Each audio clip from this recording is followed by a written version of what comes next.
ദൈവനാമത്തിന് മഹത്വം ഉണ്ടായിരിക്കട്ടെ. എൻ്റെ പേര് ലിസി. ഞാൻ കൊല്ലം കല്ലട ഇടവകയിൽ നിന്ന് വരുന്നു. ഞാൻ 2018 ഉടമ്പടി എടുത്തത്. പക്ഷേ ഉടമ്പടി എടുത്ത് 3 മാസമായിട്ട് പിന്നെ ഞാൻ പുതുക്കിയില്ല. ഞാൻ പക്ഷേ ഇവിടെ വന്ന് പ്രാർത്ഥിക്കുമായിരുന്നു. എനിക്ക് മാതാവിനോട് കുഞ്ഞിലെ ഭയങ്കര ഇഷ്ടമായിരുന്നു. പക്ഷെ എന്തോ പുതുക്കിയില്ല. ഞാൻ പ്രാർത്ഥനയൊക്കെ ചൊല്ലുമായിരുന്നു, എല്ലാവരോടും പറയുകയും ചെയ്യും കൃപാസനത്തിൽ പോകണം പ്രാർത്ഥിക്കണമെന്ന്. അങ്ങനെ പുതുക്കിയില്ല. കൊറോണ ഒക്കെ കഴിഞ്ഞ സമയത്ത് എൻ്റെ ബ്രദറിനൊരു പനി വന്നിട്ട് പെടലിയിൽ ഒരു മുഴ പോലെ വന്നു. അപ്പോൾ ആദ്യം ഒന്ന് വന്നിട്ട്, ഇതാണ് എൻ്റെ ബ്രദർ, ആദ്യം ഒന്ന് വന്നു. അപ്പോൾ ഞങ്ങൾ വിചാരിച്ച് പനിയുടെ ആയിരിക്കുമെന്ന്. പിന്നെ ഒരാഴ്ച കഴിഞ്ഞപ്പോൾ ഒന്നും കൂടെ വന്നു. അപ്പോൾ 2 എണ്ണമായി. അപ്പോഴും ഞങ്ങൾ ഡോക്ടറെ പോയി കണ്ട്. അപ്പോൾ അവർ പറഞ്ഞു കുഴപ്പമില്ല, പനിയുടെയാണ്, അതങ്ങ് മാറും എന്ന് പറഞ്ഞു. പക്ഷേ 1 മാസമായിട്ട് ഇത് മാറുന്നില്ല. അപ്പോൾ എൻ്റെ ചേച്ചി മെഡിക്കൽ കോളേജിലാണ് വർക്ക് ചെയ്യുന്നത്. അപ്പോൾ ചേച്ചി അവിടുത്തെ ഡോക്ടറിനോട് പറഞ്ഞപ്പോൾ പറഞ്ഞു ഇവിടെ കൊണ്ടുപോവാ, സർജനെ കാണിക്കാമെന്ന് പറഞ്ഞു.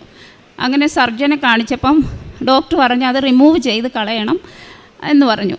അങ്ങനെ അപ്പോഴൊന്നും ഞങ്ങൾക്ക് വലിയ പ്രശ്നമൊന്നും ഇല്ലായിരുന്നു. അത് പനിയുടെ അല്ലയോ എന്ന് വിചാരിച്ച് ഞങ്ങളിരുന്നു. അങ്ങനെ റിമൂവ് ചെയ്ത് ഇട്ട് ഡോക്ടർ പറഞ്ഞു അത് ബയോപ്സിക്കും TB ടെസ്റ്റിനും അയക്കണമെന്ന് പറഞ്ഞു. അപ്പോൾ ഞങ്ങൾക്കൊരു എന്തോ ഒരു ഭയം പോലെ, ബയോപ്സിക്ക് അയക്കണമെന്ന് പറഞ്ഞപ്പോൾ എന്തോ ഒരു പേടി പോലെ. അപ്പോഴേ 2 ആഴ്ച കഴിഞ്ഞ് റിസൾട്ട് കിട്ടുമെന്ന് പറഞ്ഞു. അപ്പോൾ 2 ആഴ്ച കഴിഞ്ഞ് TB ടെസ്റ്റിൻ്റെ റിസൾട്ട് കിട്ടി, നെഗറ്റീവാണ്, കുഴപ്പമൊന്നുമില്ലെന്ന് പറഞ്ഞു. പക്ഷേ ബയോപ്സിയുടെ റിസൾട്ട് എത്ര ചോദിച്ചിട്ടും അവർ തരുന്നില്ല. 1 മാസമായിട്ടും ചേച്ചി എന്ന് ചോദിക്കുമ്പോഴവർ പറയുന്നത് ഞങ്ങളുടെ ഹെഡിനെ കാണിക്കണം എന്ന് പറഞ്ഞപ്പോൾ ഞങ്ങൾക്ക് ഭയങ്കര ടെൻഷനായി. അപ്പോൾ ഞാനിങ്ങനെ അമ്മയുടെ അടുത്ത് ശരിക്കും ശക്തമായിട്ടിങ്ങനെ പ്രാർത്ഥിച്ച്, അമ്മ മാതാവേ അവൻ്റെ റിസൾട്ട് വരുമ്പോൾ അവനൊരു കുഴപ്പവും കൊടുക്കരുത്, ഞങ്ങളുടെ വീട്ടിലെ ഇളയ ആളാണ്, ഞങ്ങളെല്ലാവരെയും നോക്കേണ്ട ആളാണ്, അതുകൊണ്ട് അവനൊരു കുഴപ്പവും കൊടുക്കല്ലോ എന്നിങ്ങനെ പ്രാർത്ഥിച്ചു. അപ്പോൾ 1.5 മാസമായപ്പോൾ റിസൾട്ട് കിട്ടിയിട്ട് ചേച്ചി പൊട്ടിക്കരഞ്ഞുകൊണ്ടാണ് പറഞ്ഞ അവന് ക്യാൻസറാണെന്ന് പറയുന്നു. അപ്പം ഡോക്ടർമാർ പറഞ്ഞെന്ന് ഇവിടെ ട്രീറ്റ്മെൻറ്റ് ചെയ്യേണ്ട, അവൻ എല്ലാ റിസൾട്ട് എല്ലാം തരാം, തിരുവനന്തപുരം RCC കൊണ്ടുപോയി അവിടുത്തെ ഡോക്ടറെ കാണിക്കാനെന്ന് പറഞ്ഞിട്ട് ചേച്ചിക്കൊരു ഡോക്ടറിനെ പരിചയപ്പെടുത്തി കൊടുത്തു. അപ്പം ഞങ്ങൾ പിന്നെ എന്തോ വേണമെന്ന് ഞങ്ങൾക്ക് അറിയത്തില്ല. ഞങ്ങൾ ആകെ തകർന്നു പോയി. ഞങ്ങളുടെ വീട്ടിൽ ഞങ്ങൾ ആരോടും പറഞ്ഞില്ല. ഞങ്ങൾ മാതാവിനോട് ഇങ്ങനെ ശക്തമായിട്ട് പ്രാർത്ഥിച്ചുകൊണ്ടിരുന്നു. ഞാൻ പള്ളിയിൽ പോയാൽ എനിക്ക് പരിസര ബോധമില്ലാതെ ഞാൻ ഇരുന്ന് കരയുന്നത്. അപ്പോൾ എന്നോട് ഇങ്ങനെ 2-3 പേര് വയ്ക്കും നീ എന്തിനാ ഇങ്ങനെ കരയുന്നു? പക്ഷെ ഞാൻ പറയത്തില്ല, എന്താണെന്ന് പറയത്തില്ല. ഞാൻ മാതാവിനോട് ഒരു കാര്യം മാത്രമേ പറഞ്ഞുള്ളൂ, എൻ്റെ സഹോദരന് അങ്ങനെ ഒരു രോഗം കൊടുക്കരുത്. ഞങ്ങളുടെ വീട്ടിൽ ആർക്കത് ഞങ്ങൾക്ക് താങ്ങാൻ പറ്റില്ല ആ ഒരു രോഗം. അങ്ങനെ ഒരിക്കലും അമ്മ ആ രോഗം അവന് കൊടുക്കരുത്. ഇവിടെ വന്ന് ഞാൻ സാക്ഷ്യം പറയാമെന്ന് പറഞ്ഞു. ഞങ്ങൾ RCC ചെന്ന് ഡോക്ടറെ കണ്ടു. ഡോക്ടർ നേരം പറഞ്ഞു ആദ്യമായിട്ട് ബയോപ്സിക്ക് അയക്കണം, എല്ലാം ആദ്യമായിട്ട് ചെയ്യാം, എന്നിട്ട് അത് കഴിഞ്ഞിട്ട് അവൻ്റെ ശരീരത്തെ എവിടെയെങ്കിലും ഇതുണ്ടോ എന്നറിയാനുള്ള ഫുൾ സ്കാനിങ് ചെയ്യണമെന്ന് പറഞ്ഞു. അപ്പോൾ അതെല്ലാം ഞങ്ങൾ ചെയ്തു. ഡോക്ടർ പറഞ്ഞതുപോലെ എല്ലാം ഞങ്ങൾ ചെയ്തു. അപ്പോൾ ഒരു ഡിസംബർ 28-ാം തീയതി ഇതിൻ്റെ എല്ലാ റിസൾട്ട് ഒന്നിച്ച് തരും, അപ്പം വന്ന് വാങ്ങി അന്നേരം വരാൻ പറഞ്ഞു. അപ്പം നമുക്ക് എന്തുവാ നോക്കിയിട്ട് ട്രീറ്റ്മെൻറ്റ് തുടങ്ങണമെന്ന്.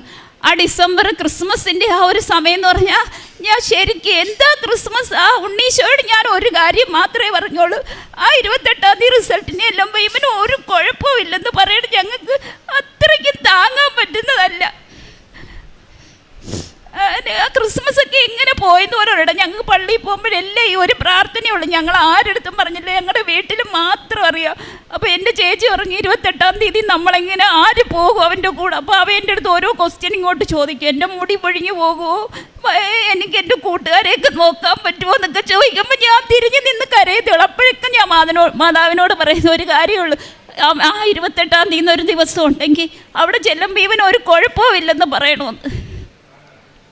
അങ്ങനെ 28-ാം തീയതി ആയി. ഞങ്ങൾ ഡോക്ടറെ കാണാൻ അവർ നിൽക്കുമ്പോൾ ഈ വിളിക്കുന്നില്ലയോ എന്നുള്ള ടെൻഷനാണ്, എന്തോ പറയും എന്നുള്ള. അപ്പോൾ ഡോക്ടർ അവൻ്റെ ടോക്കനായി വിളിച്ചപ്പോൾ അവനൊരു ഐസ് കണക്കാണ് നിൽക്കുന്നത്. എന്തോ ചെയ്യും ഡോക്ടർ, എന്തോ പറയാൻ പോകുന്നത് എൻ്റെ റിസൾട്ടിൻ്റെന്ന്. അപ്പോൾ ഡോക്ടർ ചിരിച്ചിട്ട് അവനോട് പറഞ്ഞ് അവിടെ ഇരിക്കാൻ പറഞ്ഞപ്പോഴത്തേക്ക് എൻ്റെ ചേച്ചി പറയാം അവൻ്റെ മുഖമൊക്കെ ഒന്ന് കാണണമെന്നോ എന്തോ ഡോക്ടർ പറയാൻ പോകുന്നത്. അപ്പോൾ ഡോക്ടർ ആദ്യമേ ചോദിച്ചത് നിങ്ങൾ ആരെയാ പ്രാർത്ഥിച്ച് താഴെ ഇറക്കിയതെന്ന്. അവന് ഒരു കുഴപ്പവും ഇല്ല, എല്ലാം നെഗറ്റീവ്, അവൻ്റെ ശരീരത്ത് അങ്ങനെ ഒരു രോഗമേ ഇല്ലെന്നാണ് ഡോക്ടർ പറഞ്ഞത്. നിങ്ങൾ ആരോടാ പ്രാർത്ഥിച്ച് നിങ്ങൾ ആരെയും താഴെ ഇറക്കി കൊണ്ടുവന്നേന്ന് ചോദിച്ചു. അങ്ങനെ ഡോക്ടർ പറഞ്ഞു ഇനി ഒരു കുഴപ്പവുമില്ല, ഒരു ടെസ്റ്റും വേണ്ട, ഒന്നും വേണ്ട, നീ ധൈര്യമായിട്ട് പോവാൻ പറഞ്ഞു. അത് കഴിഞ്ഞിട്ട് പിന്നെ ഞാൻ എന്നിട്ട് പുതുക്കാൻ വന്നില്ല ഇവിടെ. പക്ഷെ ഞാൻ യൂട്യൂബിൽ നോക്കി അച്ഛൻ്റെ ധ്യാനം കേൾക്കുകയും പ്രാർത്ഥിക്കുകയും എല്ലാം ചെയ്യും. എൻ്റെ മക്കളുമായിട്ട് ഞങ്ങൾ ഉറങ്ങാൻ കിടക്കുമ്പം സാക്ഷ്യം കേട്ടിട്ടാണ് ഞങ്ങൾ ഉറങ്ങുന്നത്. അങ്ങനെ ഒരു ദിവസം ഞാൻ ഇങ്ങനെ കിടക്കുമ്പോൾ ഈ മാതാവ് തന്നെ ഈ കളറിൽ തന്നെ എൻ്റെ മുകളിൽ ഇങ്ങനെ വന്ന് നിൽക്കുക. അപ്പോൾ ഞാൻ ഇങ്ങനെ പെട്ടെന്ന് കണ്ണൂർ നോക്കിയപ്പോൾ ഒന്നും കണ്ടില്ല. അതിൻ്റെ പിറ്റേന്ന് ഞാൻ സ്വപ്നം കാണുക, ഞങ്ങൾ സ്ഥിരമായിട്ട് മുട്ട മേടിക്കാൻ പോകുന്നൊരു വീടുണ്ട്. അപ്പോൾ അവിടെ ഞാൻ ഇങ്ങനെ മുട്ട വേണമെന്ന് പറഞ്ഞ് വാതിലിലോട്ട് ചെന്നതും അവർ പറഞ്ഞു, അയ്യോ ഞങ്ങളുടെ പട്ടിയെ തുറന്നു വിട്ടിരിക്കുക, അത് കടിക്കുന്ന പട്ടിയാണ്, നിന്നെ കണ്ടാലിപ്പോൾ ഓടി വരും എന്ന് പറഞ്ഞത് പട്ടി ഓടി വന്ന് എൻ്റെ കൈ കയറി ഇങ്ങനെ അള്ളി ഇങ്ങനെ പിടിച്ചപ്പോൾ ഞാൻ എൻ്റെ മാതാവേന്ന് ഇങ്ങനെ അള്ളറി കരഞ്ഞത്. ഈ പട്ടിയാണെങ്കിൽ 2-3 കൊടയൊക്കെ കളഞ്ഞ് തറയിലങ്ങ് വീണ് പട്ടി. അപ്പം ഞാൻ പറഞ്ഞു, അയ്യോ എൻ്റെ അവരെന്നേരം ചോദിച്ചു നിൻ്റെ കൈക്കൊന്നും പറ്റിയില്ലേന്ന് ചോദിച്ചപ്പോൾ ഞാൻ പറഞ്ഞില്ല, എൻ്റെ മാതാവ് എൻ്റെ കൂടുണ്ട്. അപ്പം അത് പറഞ്ഞിട്ട് എൻ്റെ കൈ ഇങ്ങനെ കുടഞ്ഞ് അന്നേരം എൻ്റെ മാതാവ് എന്നോട് പറയാ, നിനക്ക് എന്ത് വന്നാലും നിൻ്റെ കൂടെ ഞാനുണ്ട് എന്ന് പറഞ്ഞിട്ട് ഇങ്ങനെ എൻ്റെ അടുത്ത് പറയുന്ന പോലെ. അപ്പോൾ അന്നോട്ട് എനിക്ക് ഭയങ്കര ധൈര്യമാണ്. എനിക്ക് എന്ത് പ്രശ്നം ഉണ്ടെങ്കിലും എൻ്റെ അമ്മ എൻ്റെ കൂടെ ഉണ്ടെന്ന്. ഞാൻ എന്ത് പ്രശ്നം ഉണ്ടെങ്കിലും എൻ്റെ അമ്മയോടാണ് പറയുന്നത്. എല്ലാ കാര്യം എനിക്ക് സങ്കടം വന്നാലും സന്തോഷം വന്നാലും എല്ലാം ഞാൻ എൻ്റെ അമ്മയോടാണ് പറയുന്നത്. അത് കഴിഞ്ഞിട്ട് എനിക്ക് ഒരാഗ്രഹമായിരുന്നു, ഞങ്ങൾക്കൊരു കാറ് മേടിക്കണമെന്നുള്ളത്. നേർച്ച വസ്തുക്കളാണ് എൻ്റെ 2 പിള്ളേർക്കും നേർച്ച വസ്തുക്കൾ കൊടുക്കുമായിരുന്നു. ഞങ്ങൾ കൃപാസനത്തിൽ വരികയും ചെയ്യുമായിരുന്നു. ഞങ്ങളെല്ലാവരും വരുന്നത്, ഞങ്ങളെല്ലാവരും വീട്ടിൽ നിന്ന് വരും, നേർച്ച വസ്തുക്കൾ ഉപയോഗിക്കും. ഇവർക്ക് 2 പേർക്കും ശ്വാസം മുട്ടലും അലർജി. ഒരു മാസത്തിൽ ഞാൻ 4 പ്രാവശ്യമെങ്കിലും ഇവരെയും കൊണ്ട് ഞാൻ ആശുപത്രിയിൽ പോകും.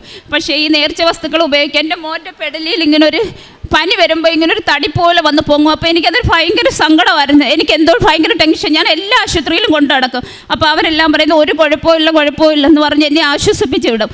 പക്ഷേ ഞാൻ ഈ കൃപാസനത്തിലെ തൈലം എല്ലാ ദിവസവും ഞാൻ പറഞ്ഞില്ലെങ്കിൽ അവർ പ്രാർത്ഥന കൊന്ത പഠിച്ച് തീരുന്ന ഉടനെ അവരതെടുത്ത് തേച്ചിട്ടേ അവർ കിടക്കത്തോളൂ. അപ്പോൾ അങ്ങനായി അതിങ്ങനെ നിൽക്കുന്ന നിൽപ്പിൽ തന്നെ അങ്ങോട്ടും ഇല്ല ഇങ്ങോട്ടും ഇല്ലാതെ ഒരു കുഴപ്പവും ഇല്ലാതെ അത് പോന്നു. ടെസ്റ്റ് എല്ലാം ചെയ്തപ്പോൾ അതിനൊരു കുഴപ്പവും ഇല്ലെന്ന് പറഞ്ഞു.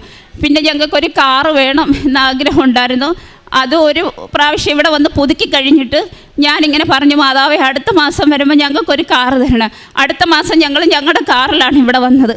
അത് കഴിഞ്ഞിട്ട് എനിക്ക് വലിയൊരാഗ്രഹമായിരുന്നു എൻ്റെ നാട്ടിൽ തന്നെ എനിക്ക് വസ്തു മേടിക്കണമെന്ന്. അപ്പം ഞാൻ ഇങ്ങനെ മാതാവിനോട് പറയുമായിരുന്നു. പക്ഷേ ഒരിക്കലും നടക്കാത്ത കാര്യമായിട്ടാണ് ഞാൻ അതിനെ കണ്ടത്. അയ്യോ ഞാൻ എങ്ങനെ വാങ്ങിക്കുമെന്ന്. പക്ഷേ ഒരു ദിവസം അവിടെ ഒരു ആൾ വസ്തു വിൽക്കുന്നെന്ന് പറഞ്ഞ് ഞങ്ങളെ വിളിച്ച് ചോദിച്ചപ്പോൾ എനിക്ക് വേണ്ടെന്നാണ് പറഞ്ഞു. എൻ്റെ പൈസയില്ല. പക്ഷേ എന്തോന്ന് എനിക്കറിഞ്ഞൂടാ. ഞാൻ പ്രതീക്ഷിക്കാത്ത ഒരാൾ എന്നെ വിളിച്ച് നിൻ്റെ കയ്യിലുള്ളതെടുത്താൽ മതി, ബാക്കി ഞാൻ ആൻറ്റിക്ക് തരാം എന്ന് പറഞ്ഞ് പൈസ തന്ന് 1 മാസത്തിനകം വസ്തു ഞാൻ എഴുതി.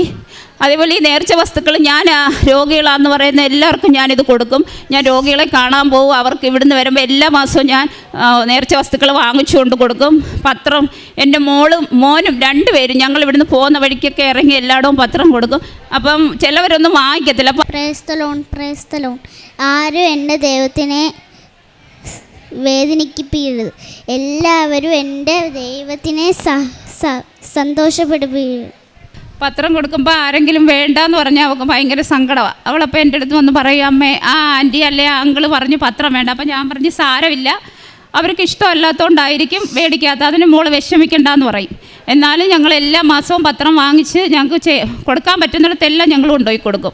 അതേപോലെ ഞങ്ങൾക്കൊരു കൃപാസനം ഗ്രൂപ്പ് എന്ന് പറഞ്ഞിട്ടൊരു ഗ്രൂപ്പുണ്ട്. അതിനകത്ത് എല്ലാ മാസവും ഞങ്ങൾ രോഗികളായിട്ടുള്ളവരെ കണ്ടുപിടിച്ച് അവർക്ക് ഞങ്ങൾക്ക് വേണ്ടുന്ന സഹായങ്ങൾ, എൻ്റെ സഹോദരൻ ഇവിടെ ഉടമ്പടി എടുക്കുന്നതിന് മുമ്പായാലും ഞങ്ങൾക്ക് ചെയ്യാൻ പറ്റുന്ന മറ്റുള്ളവർക്ക് കൊടുക്കാൻ പറ്റുന്ന രീതിയിലെല്ലാം ഞങ്ങൾ സഹായിക്കുമായിരുന്നു. ഇപ്പോഴും ഞങ്ങൾ സഹായിച്ചു. മാസം തോറും ഞങ്ങൾ ആൾക്കാരെ ഞങ്ങൾക്ക് പറ്റുന്നവരെല്ലാം ഞങ്ങൾ സഹായിച്ചുകൊണ്ടിരിക്കുന്നു.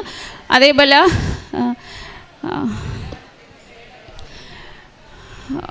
മാസം അഖണ്ഡ ജപമാലയുണ്ട്. അതിൽ ഞാൻ പങ്കെടുക്കും എല്ലാ മാസവും.